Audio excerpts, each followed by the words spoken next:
ਸਤਿ ਸ਼੍ਰੀ ਅਕਾਲ ਸਟੂਡੈਂਟਸ, ਮੈਂ Rupinder Kaur, chemistry lecturer Guru Nanak Dev polytechnic college Ludhiana. ਆਪਾਂ ਆਪਣੇ ਲਾਸਟ ਲੈਕਚਰ ਦੇ ਵਿੱਚ ਨੇਚਰ ਆਫ ਲਾਈਟ ਬਾਰੇ ਡਿਸਕਸ ਕਰ ਰਹੇ ਸੀ, ਜਿਹਦੇ ਵਿੱਚ ਮੈਂ ਦੱਸਿਆ ਸੀਗਾ ਕਿ ਜੇ ਅਸੀਂ ਕਾਰਪਸਕੂਲਰ ਥਿਊਰੀ ਨੂੰ ਰੀਅਲ ਮੰਨ ਕੇ ਚੱਲੀਏ ਕਿ ਲਾਈਟ ਦੀ ਨੇਚਰ ਜਿਹੜੀ ਹੈ ਉਹ ਲਾਈਟ ਛੋਟੇ ਛੋਟੇ એનર્ਜੀ ਪਾਰਟੀਕਲ ਦੀ ਫਾਰਮ ਦੇ ਵਿੱਚ ਟਰੈਵਲ ਕਰਦੀ ਹੈ ਔਰ ਉਹਨਾਂ ਪਾਰਟੀਕਲਸ ਨੂੰ ਅਸੀਂ ਕਾਰਪਸਲਸ ਕਹਿੰਦੇ ਹਾਂ।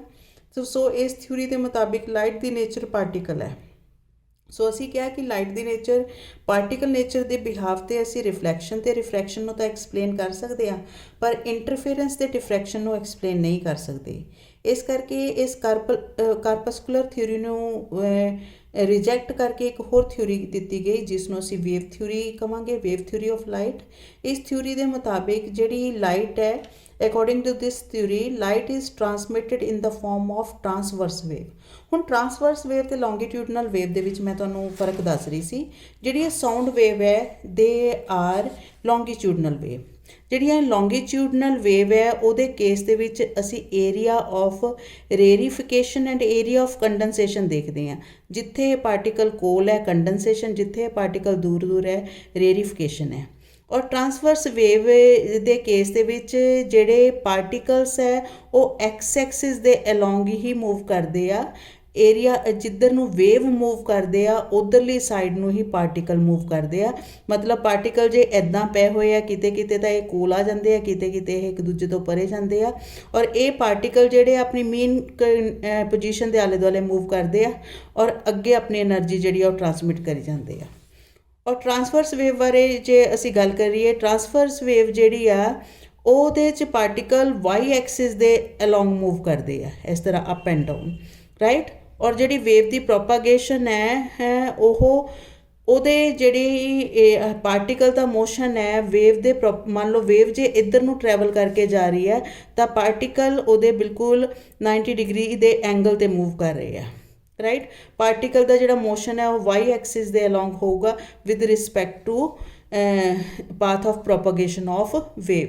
ਸੋ ਜਿਹੜੀ ਟਰਾਂਸਵਰਸ ਵੇਵ ਹੈ ਉਹਦੇ 'ਤੇ ਕ੍ਰੈਸਟ ਅਤੇ ਟਰਫ ਬਣਦੇ ਆ, ਔਰ ਜਿਹੜੀ ਲੌਂਗੀਟਿਊਡਨਲ ਵੇਵ ਹੈ ਉਹਦੇ 'ਚ ਸਾਡੇ ਕੋਲ ਰੇਰੀਫਿਕੇਸ਼ਨ ਔਰ ਕੰਡੈਂਸੇਸ਼ਨ ਕ੍ਰੀਏਟ ਹੁੰਦੀ ਹੈ। ਜਿੱਥੇ ਪਾਰਟੀਕਲ ਕੋਲ ਆ ਗਏ this is the area of condensation, ਜਿੱਥੇ ਦੂਰ ਦੂਰ ਚਲੇ ਗਏ this is the area of rarefaction. So sound wave ਜਿਹੜੀਆਂ ਹੈ ਉਹ ਸਾਡੇ ਕੋਲ ਲੌਂਗੀਟਿਊਡਨਲ ਵੇਵ ਹੁੰਦੀਆਂ, ਜਿਹੜੀਆਂ ਲਾਈਟ ਵੇਵ ਹੈ they are in the form of transverse wave, right. So ਇਸ ਥਿਊਰੀ ਦੇ ਮੁਤਾਬਿਕ, so according to this theory, light is transmitted in the form of transverse wave. According to this theory, the light is transmitted in the form of electromagnetic wave which are associated with electric and magnetic field. So these radiation called the electromagnetic radiation. और ਇਹਦੇ case ਦੇ ਵਿੱਚ ਜਿਹੜੀ ਸਾਡੇ ਕੋਲ ਜਿਹੜੀ light ਹੈ it is in the form of electromagnetic wave.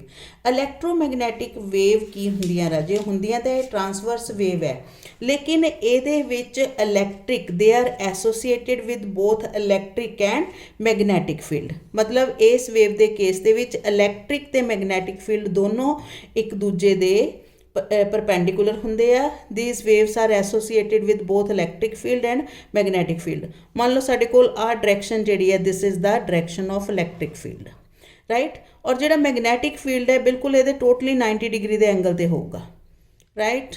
ਸੋ ਜੇ ਅਸੀਂ ਕਹੀਏ, so this is the direction of magnetic field. ਜਿਹੜਾ ਮੈਗਨੈਟਿਕ ਫੀਲਡ ਹੈ ਇਹਦੇ ਬਿਲਕੁਲ 90 ਡਿਗਰੀ ਦੇ ਐਂਗਲ 'ਤੇ ਹੋਊਗਾ। So light travel in the light ਜਿਹੜੀ ਹੈ ਉਹਦੇ ਮੁਤਾਬਿਕ ਜਿਹੜੀਆਂ ਲਾਈਟ ਵੇਵ ਹੈ they are in the form of electromagnetic radiations. So what are electromagnetic radiation? Those radiations which are associated with electric field as well as magnetic field. This both field will be perpendicular to each other and also perpendicular to the path of propagation of wave. ਮਤਲਬ ਜਿੱਧਰ ਨੂੰ wave ਜਾਂਦੀ ਆ ਉਸ path ਦੇ ਵੀ perpendicular ਇਹ electromagnetic ਜਿਹੜੇ electric ਤੇ ਮੈਗਨੈਟਿਕ ਫੀਲਡ ਹੋਣਗੇ, ਰਾਈਟ। ਸੋ ਇਹਦਾ ਮਤਲਬ ਜਿਹੜੀਆਂ ਇਲੈਕਟ੍ਰੋਮੈਗਨੈਟਿਕ ਰੇਡੀਏਸ਼ਨ ਹੈ ਇਹਨਾਂ ਨੂੰ ਵੀ ਉਸੇ ਪ੍ਰੋਪਰਟੀ ਦੇ ਨਾਲ ਅਸੀਂ ਐਕਸਪਲੇਨ ਕਰ ਸਕਦੇ ਹਾਂ ਜਿਨ੍ਹਾਂ ਪ੍ਰੋਪਰਟੀ ਦੇ ਨਾਲ ਅਸੀਂ ਨਾਰਮਲ ਟਰਾਂਸਵਰਸ ਵੇਵ ਨੂੰ ਐਕਸਪਲੇਨ ਕਰਦੇ ਹਾਂ। So what are electromagnetic radiation? So electromagnetic radiation जिस तरह ऑर्डनरी लाइट आ गई, एक्स-रे हो गई, गामा रे हो गई, they all are called electromagnetic radiation. They have wave character, their velocity is same as the speed of light, and they do not require any medium to propagation. So these are the characteristics of electromagnetic radiation. Electromagnetic radiation ਦੇ ਗੁਣ ਕੀ ਹੈ ਕਿ ਉਹਨਾਂ ਨੂੰ ਪ੍ਰੋਪਾਗੇਟ ਕਰਨ ਵਾਸਤੇ ਕਿਸੇ ਵੀ medium ਦੀ ਜ਼ਰੂਰਤ ਨਹੀਂ ਹੈਗੀ, ਤਾਂ ਹੀ ਉਹ ਇੰਨੀ ਦੂਰੋਂ ਸੂਰਜ ਦੀਆਂ ਕਿਰਨਾਂ ਜਿਹੜੀਆਂ ਬਿਨਾਂ ਕਿਸੇ ਮੀਡੀਅਮ ਤੋਂ ਧਰਤੀ ਤੇ ਪਹੁੰਚ ਜਾਂਦੀਆਂ. They travel with the speed of light, ਔਰ ਜਿੰਨੀਆਂ ਵੀ ਰੇਡੀਏਸ਼ਨ ਹੈ ਲਾਈਟ ਦੀ ਸਪੀਡ ਦੇ ਨਾਲ ਮੂਵ ਕਰਦੀਆਂ. ਜੇ ਤੁਹਾਨੂੰ ਪੁੱਛ ਲਿੱਤਾ ਜਾਵੇ ਇਲੈਕਟ੍ਰੋਮੈਗਨੈਟਿਕ ਰੇਡੀਏਸ਼ਨ ਦੀ ਐਗਜ਼ਾਮਪਲ ਦੱਸੋ, you can say X-ray, gamma ray, radio wave, visible light, UV radiation, all these are electromagnetic radiations. Electromagnetic wave, an electromagnetic wave is an oscillation produced by moving a charged body or a magnet in space. ਤਾਂ electromagnetic radiation ਇਸ ਤਰੀਕੇ ਨਾਲ ਪੈਦਾ ਕੀਤੀਆਂ ਜਾ ਸਕਦੀਆਂ ਜੇ ਅਸੀਂ ਆਰਟੀਫਿਸ਼ਲੀ ਉਹਨਾਂ ਨੂੰ ਪ੍ਰੋਡਿਊਸ ਕਰਨਾ ਚਾਹੀਏ. In order to study the transverse wave following parameter are used. ਹੁਣ ਜਿਹੜੀਆਂ ਇਲੈਕਟ੍ਰੋਮੈਗਨੈਟਿਕ ਰੇਡੀਏਸ਼ਨ ਦੀਆਂ ਵੀ ਪੈਰਾਮੀਟਰ ਉਹੀਓ ਹੁੰਦੇ ਆ. ਜੇ ਉਹਨਾਂ ਦੀ ਕੋਈ ਵੈਲੋਸਿਟੀ ਲੱਭਣੀ ਹੋਵੇ, ਫਰੀਕੁਐਂਸੀ, એનર્ਜੀ, ਕੁਝ ਵੀ ਲੱਭਣਾ ਹੋਵੇ, ਜਿੱਦਾਂ ਅਸੀਂ ਨਾਰਮਲ ਟਰਾਂਸਵਰਸ ਦੀਆਂ ਵੇਵ ਦੀਆਂ ਪ੍ਰੋਪਰਟੀ ਲੱਭਦੇ ਹਾਂ ਉੱਦਾਂ ਹੀ ਲੱਭ ਸਕਦੇ ਹਾਂ. ਇਲੈਕਟ੍ਰੋਮੈਗਨੈਟਿਕ ਰੇਡੀਏਸ਼ਨ ਵੀ in the form of crest and trough ਹੁੰਦੀ ਹੈ. ਔਰ ਕਿਸੇ ਵੀ ਟਰਾਂਸਵਰਸ ਵੇਵ ਜਿਹੜੀ ਉਹਦੇ ਕਿਹੜੇ ਗੁਣ ਹੈ? ਪਹਿਲੀ ਜਿਹੜੀ ਪ੍ਰੋਪਰਟੀ ਹੈ wave length. What is the wavelength? ਜੇ ਅਸੀਂ ਟਰਾਂਸਵਰਸ ਵੇਵ ਪੜ੍ਹਦੇ ਹਾਂ which is in the form of crest and trough, ਦੋ ਐਡਜੈਸੈਂਟ ਕ੍ਰੈਸਟ ਦੇ ਵਿਚਲੀ ਦੂਰੀ ਜਾਂ ਦੋ ਐਡਜੈਸੈਂਟ ਟਫ ਦੇ ਵਿਚਲੀ ਦੂਰੀ ਨੂੰ ਅਸੀਂ ਕੀ ਕਹਿੰਦੇ ਆ? That is known as the wavelength, right? So what is the wavelength? This is the distance between two adjacent crest and two adjacent trough, right? और wavelength ਦਾ ਜਿਹੜਾ ਸਿੰਬਲ ਆ ਲੈਮਡਾ ਹੁੰਦਾ ਹੈ. ਔਰ ਨਾਰਮਲੀ ਇਹਨਾਂ ਨੂੰ ਮੈਜ਼ਰ ਕਰਨ ਦੀ unit it may be in the form of centimetre, nanometre 'ਚ ਵੀ ਮੈਜ਼ਰ ਕਰ ਸਕਦੇ ਹਾਂ, ਔਂਗਸਟ੍ਰੋਮ ਦੇ ਵਿੱਚ ਵੀ ਤੁਸੀਂ ਇਹਨੂੰ ਮੈਜ਼ਰ ਕਰ ਸਕਦੇ ਹੋ, ਰਾਈਟ? ਆ ਕੁਝ ਲਾਈਟ ਦੀਆਂ ਵੇਵਲੈਂਥ ਦਿੱਤੀਆਂ ਹੋਈਆਂ ਔਂਗਸਟ੍ਰੋਮ ਦੇ ਵਿੱਚ. ਜਿਸ ਤਰ੍ਹਾਂ ਗ੍ਰੀਨ ਲਾਈਟ ਜਿਹੜੀ ਹੈ, ਜੇ ਤੁਸੀਂ ਕਹੋ ਕਿ ਇਹਦੀ ਵੇਵਲੈਂਥ ਕਿੰਨੀ ਆ, 4900 to 5500 ਔਂਗਸਟ੍ਰੋਮ ਦੇ ਵਿੱਚ ਹੈ. ਰੈੱਡ ਲਾਈਟ ਹੈ, ਇਹਦੀ ਵੇਵਲੈਂਥ ਕਿੰਨੀ ਹੈ? 6500 to 7600 ਔਂਗਸਟ੍ਰੋਮ ਦੇ ਵਿੱਚ ਹੈ. ਸੋ ਇਹਦੇ ਵਿੱਚ ਤੁਸੀਂ ਜਸਟ ਵੇਵਲੈਂਥ ਦੀ ਡੈਫੀਨੇਸ਼ਨ ਯਾਦ ਕਰਨੀ ਹੈ, ਉਹਦਾ ਸਿੰਬਲ ਯਾਦ ਕਰਨਾ ਅਤੇ ਉਹਦੀਆਂ ਯੂਨਿਟ ਯਾਦ ਕਰਨੀਆਂ. It is additional information. Then frequency. What is the frequency? The number of times a wave passes through a given point in 1 second is called the frequency. ਇੱਕ ਫਿਕਸ ਪੁਆਇੰਟ ਦੇ ਵਿੱਚੋਂ ਕੋਈ ਵੇਵ ਕਿੰਨੀ ਵਾਰ ਪਾਸ ਹੁੰਦੀ ਆ ਉਹਨੂੰ ਅਸੀਂ ਕਹਿੰਦੇ ਆ ਉਹਦੀ ਫਰੀਕੁਐਂਸੀ. ਕਿਸੇ ਕੰਮ ਦੇ ਹੈਪਨ ਹੋਣ ਦੀ ਜਿਹੜੀ ਇਕਾਈ ਆ, ਜਿਸ ਤਰ੍ਹਾਂ ਮੰਨ ਲਓ ਮੇਰੇ ਕੋਲ ਮਟਰਾਂ ਦੇ ਦਾਣੇ ਆ, ਇੱਕ ਬਾਉਲ 'ਚ ਪਾਏ ਹੋਏ ਆ, ਮੈਂ ਇੱਕ ਦਾਣਾ ਹੌਲੀ ਸਿੱਟ ਰਹੀ ਹਾਂ. ਜੇ ਤੁਸੀਂ ਇਸ ਭਾਸ਼ਾ 'ਚ ਇਹਨੂੰ ਡਿਫਾਈਨ ਕਰਨਾ ਚਾਹੋਗੇ, ਤੁਸੀਂ ਕਹੋਗੇ ਕਿ ਜਿਹੜੇ ਮਟਰ ਨੂੰ ਸਿੱਟਣ ਦੀ ਫਰੀਕੁਐਂਸੀ ਉਹ ਘੱਟ ਹੈ. ਜੇ ਮੈਂ ਬੜੀ ਤੇਜ਼ੀ ਨਾਲ ਮਟਰਾਂ ਨੂੰ ਗਿਰਾ ਦਾਂ ਤਾਂ ਮਟਰ ਦੇ ਗਿਰਨ ਦੀ ਫਰੀਕੁਐਂਸੀ ਜ਼ਿਆਦਾ ਹੋਗੀ, ਰਾਈਟ? ਸੋ ਜੇ ਅਸੀਂ ਵੇਵ ਦੀ ਫਰੀਕੁਐਂਸੀ ਨੋਟ ਕਰਨੀ ਆ, ਮੰਨ ਲਓ ਰਾਜੇ ਸਾਡੇ ਕੋਲ ਕੋਈ ਵੀ ਟੱਬ ਹੈ, ਟੱਬ ਦੇ ਵਿੱਚ ਅਸੀਂ ਟਰਾਂਸਵਰਸ ਵੇਵ ਪੈਦਾ ਕੀਤੀ, ਮਤਲਬ ਅਸੀਂ ਉਹਦੇ 'ਚ ਕੋਈ ਡਿਸਟਰਬੈਂਸ ਕੀਤੀ ਪੈਦਾ. ਜਿਸ ਤਰ੍ਹਾਂ ਤੁਸੀਂ ਕਦੀ ਦੇਖਿਆ ਹੋਵੇ, ਜੇ ਛੱਪੜ ਦੇ ਵਿੱਚ ਤੁਸੀਂ ਕੋਈ ਪਾਣੀ ਦੇ ਵਿੱਚ ਪੱਥਰ ਮਾਰਦੇ ਹੋ ਤਾਂ ਤੁਹਾਨੂੰ ਇਸ ਤਰੀਕੇ ਦੀਆਂ ਜਿਹੜੀਆਂ ਵੇਵਸ ਹੈ ਉਹ ਪੁਆਇੰਟ ਤੋਂ ਬਾਹਰ ਨੂੰ ਆਉਂਦੀਆਂ ਦਿਖਾਈ ਦੇਣਗੀਆਂ, ਰਾਈਟ? ਸੋ ਇਹਨਾਂ ਵੇਵ ਨੂੰ ਅਸੀਂ ਟਰਾਂਸਵਰਸ ਵੇਵ ਕਹਿੰਦੇ ਹਾਂ. ਮੰਨ ਲਓ ਅਸੀਂ ਇਸ ਵੇਵ ਦੇ ਰਸਤੇ ਪਾਣੀ ਦੇ ਵਿੱਚ ਕੋਈ ਕਾਗਜ਼ ਸਿੱਟਦਾ, ਰਾਈਟ? ਔਰ ਤੁਸੀਂ ਬਾਰ-ਬਾਰ ਇੱਥੇ ਕੋਈ ਪੱਥਰ ਬਣ ਕੇ ਬਾਰ-ਬਾਰ ਇੱਥੇ ਡਿਸਟਰਬੈਂਸ ਪੈਦਾ ਕਰ ਰਹੇ ਹੋ. ਔਰ ਜਦੋਂ ਡਿਸਟਰਬੈਂਸ ਪੈਦਾ ਕਰ ਰਹੇ ਹੋ, ਤੁਸੀਂ ਆਪਣੀ ਘੜੀ ਦੀਆਂ ਸੂਈਆਂ 'ਤੇ ਦੇਖਣਾ ਕਿ 1 ਮਿੰਟ ਦੇ ਵਿੱਚ, 1 ਸੈਕਿੰਡ ਦੇ ਵਿੱਚ ਇਹ ਜਿਹੜਾ ਕਾਗਜ਼ ਹੈ ਉਹ ਕਿੰਨੀ ਵਾਰ ਉੱਪਰ ਨੂੰ ਉੱਠਿਆ, ਠੀਕ ਹੈ?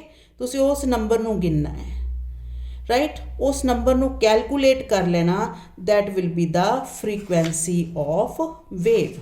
ਜਿਸ ਤਰ੍ਹਾਂ ਤੁਸੀਂ ਇਹਦੀ ਡੈਫੀਨੇਸ਼ਨ ਦੇ ਵਿੱਚ ਹੀ ਲਿਖਿਆ ਹੈ ਕਿ what is the frequency of wave the frequency ਨੂੰ ਤੁਸੀਂ ਕਿੱਦਾਂ ਡਿਫਾਈਨ ਕਰੋਗੇ? Number of Times A wave passes through A given point in 1 second.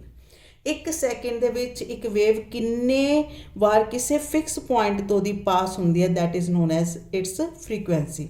ਦੂਸਰਾ ਕੋਈ ਮੈਥਡ, ਮੰਨ ਲਓ ਅਸੀਂ ਕੋਈ ਰੱਸੀ ਨੂੰ ਕਿਸੇ ਖੁੰਟੀ ਦੇ ਨਾਲ ਬੰਨ੍ਹਤਾ, ਤੁਸੀਂ ਉਹਨੂੰ ਜਰਕ ਦਿਓ ਔਰ ਉਹਦੇ ਸੈਂਟਰ ਦੇ ਵਿੱਚ ਕੋਈ ਕੱਪੜੇ ਨੂੰ ਬੰਨ੍ਹ ਦਿਓ ਤੇ ਤੁਸੀਂ ਜਦੋਂ ਵੇਵ ਨੂੰ ਵੇਵ ਪ੍ਰੋਡਿਊਸ ਕਰੋਗੇ ਤੁਸੀਂ ਚੈੱਕ ਕਰਨਾ ਕਿ ਉਹ ਕੱਪੜਾ ਕਿੰਨੀ ਵਾਰ ਉੱਪਰ ਨੂੰ ਉੱਠਿਆ ਜਾਂ ਕਿੰਨੀ ਵਾਰ ਨੀਚੇ ਨੂੰ ਗਿਆ 1 ਸੈਕਿੰਡ ਦੇ ਵਿੱਚ। That will tell you the frequency of wave. It is expressed in cycle per second ਔਰ ਹਰਟਜ਼, ਇਹਨੂੰ ਮਾਪਣ ਦੀਆਂ ਯੂਨਿਟਸ ਹੈ ਹਰਟਜ਼ ਔਰ cycle per second. 1 hertz is equal to 1 cycle per second. ਔਰ ਜਿਹੜੀਆਂ ਫ੍ਰੀਕੁਐਂਸੀ ਔਰ ਵੇਵ ਲੈਂਥ ਹੈ ਇੱਕ ਦੂਜੇ ਦੇ ਇਨਵਰਸਲੀ ਪ੍ਰਪੋਰਸ਼ਨਲ ਹੈ। Frequency is inversely proportional to wavelength. ਜੇ ਕਿਸੇ ਵੀ ਵੇਵ ਦੀ ਵੇਵ ਲੈਂਥ ਜ਼ਿਆਦਾ ਤਾਂ ਉਹਦੀ ਫ੍ਰੀਕੁਐਂਸੀ ਹਮੇਸ਼ਾ ਘੱਟ ਹੋਊਗੀ, ਜੇ ਵੇਵ ਲੈਂਥ ਘੱਟ ਹੈ ਤਾਂ ਉਹਦੀ ਫ੍ਰੀਕੁਐਂਸੀ ਹਮੇਸ਼ਾ ਜ਼ਿਆਦਾ ਹੋਊਗੀ। The frequency of a visible region, so visible region ਦੀ ਫ੍ਰੀਕੁਐਂਸੀ ਇਹਨਾਂ ਨੇ ਦੱਸੀ ਹੋਈ ਹੈ 10⁻15 ਹਰਟਜ਼ ਹੈ। ਦੈਨ ਵੈਲੋਸਿਟੀ, ਵੇਵ ਕਿਸ ਵੈਲੋਸਿਟੀ ਨਾਲ ਮੂਵ ਕਰਦੀ ਹੈ? The distance travelled by a wave in 1 second is known as its velocity. ਔਰ ਵੇਵ ਦੀ ਵੈਲੋਸਿਟੀ ਨੂੰ ਨਾਰਮਲੀ ਅਸੀਂ ਸਿੰਬਲ ਸੀ ਦੇ ਨਾਲ ਰਿਪਰੈਜ਼ੈਂਟ ਕਰਦੇ ਹਾਂ ਔਰ ਸੀ ਦੀ ਵੈਲਿਊ ਮਿਊ ਇਨਟੂ ਲੈਮਡਾ।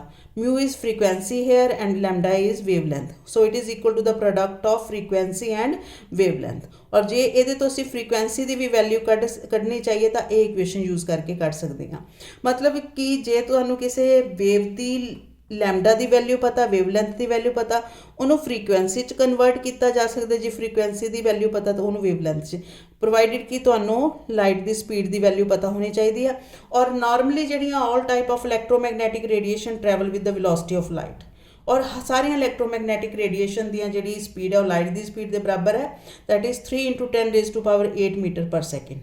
ਤਾਂ ਸੀ ਦੀ ਵੈਲਿਊ ਇੱਥੇ ਕੌਨਸਟੈਂਟ ਰਹਿਣੀ ਹੈ, ਇਹਨੂੰ ਤੁਸੀਂ ਯਾਦ ਕਰ ਲੈਣਾ, ਠੀਕ ਹੈ। ਸੋ ਇਸ ਸੀ ਦੀ ਵੈਲਿਊ ਨੂੰ ਪੁੱਟ ਕਰਕੇ ਤੁਸੀਂ, ਜੇ ਤੁਹਾਨੂੰ ਕਿਸੇ ਵੇਵ ਦੀ ਵੇਵਲੈਂਥ ਪਤਾ ਤਾਂ ਫ੍ਰੀਕੁਐਂਸੀ ਕੱਢ ਸਕਦੇ ਹੋ, ਫ੍ਰੀਕੁਐਂਸੀ ਪਤਾ ਤਾਂ ਵੇਵਲੈਂਥ ਕੱਢ ਸਕਦੇ ਹੋ। Next is wave number.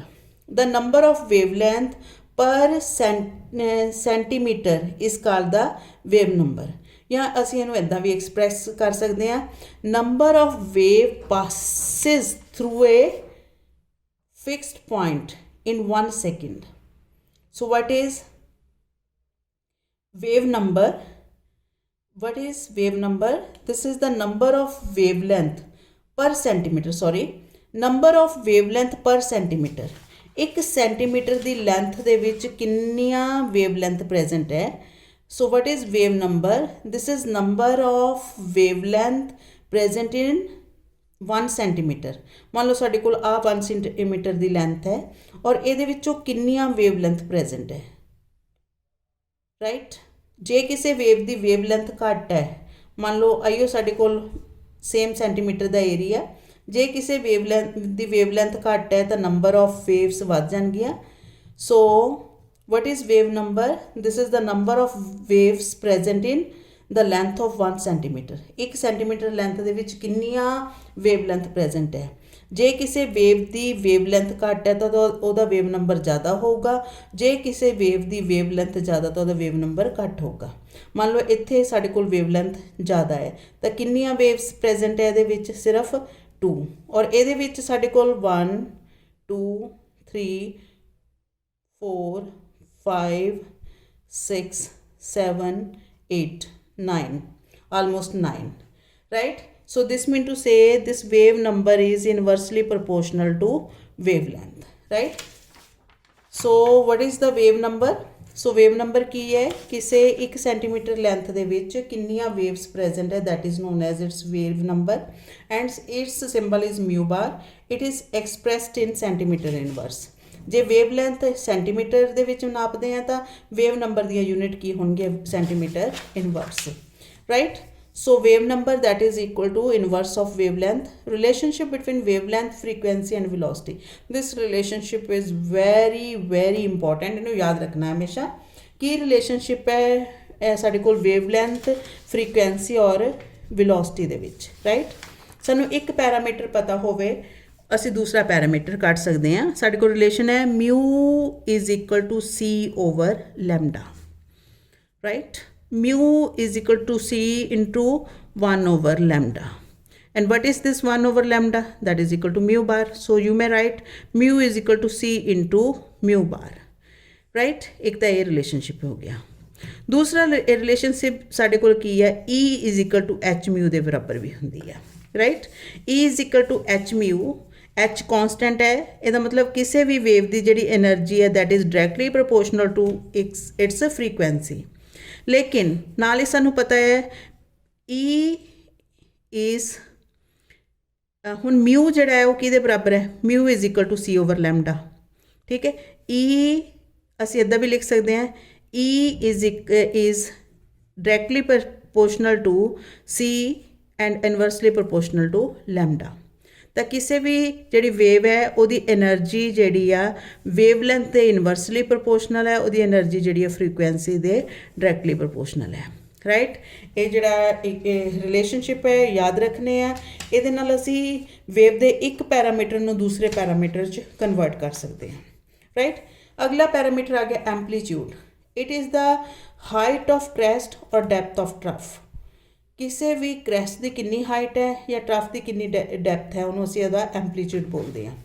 Transverse wave के केस के विच जे साडे कोले ट्रांसवर्स वेव है, this is the height of crest. Crest कितना उच्चा है या ट्रफ कितना डीप है, that is known as the amplitude of wave. और ये क्योंकि लेंथ है इस करके ये यूनिट उही होणगियां जो लेंथ दी यूनिट होंदियां। So it is determine the intensity और ब्राइटनेस ऑफ लाइट। सो ये असी किसी भी लाइट की ब्राइटनेस को एक्सप्लेन कर सकते हैं। जे कोई लाइट ज़्यादा ब्राइट है असी कहांगे दी इंटेंसिटी ज़्यादा मतलब यदी वेव का एम्पलीट्यूड ज़्यादा है। राइट, सो एम्पलीट्यूड की हैल्प के नाल असी किसी भी लाइट की ब्राइटनेस को कंपेयर कर सकते हैं। नैक्सट जी चीज़ आप एक्सप्लेन करनी है, what is electromagnetic spectrum. So wave नूं समझ लिया, आप अपने अगले लैक्चर के इस इलैक्ट्रोमैगनैटिक स्पैक्ट्रम नूं समझांगे। Thank you very much students.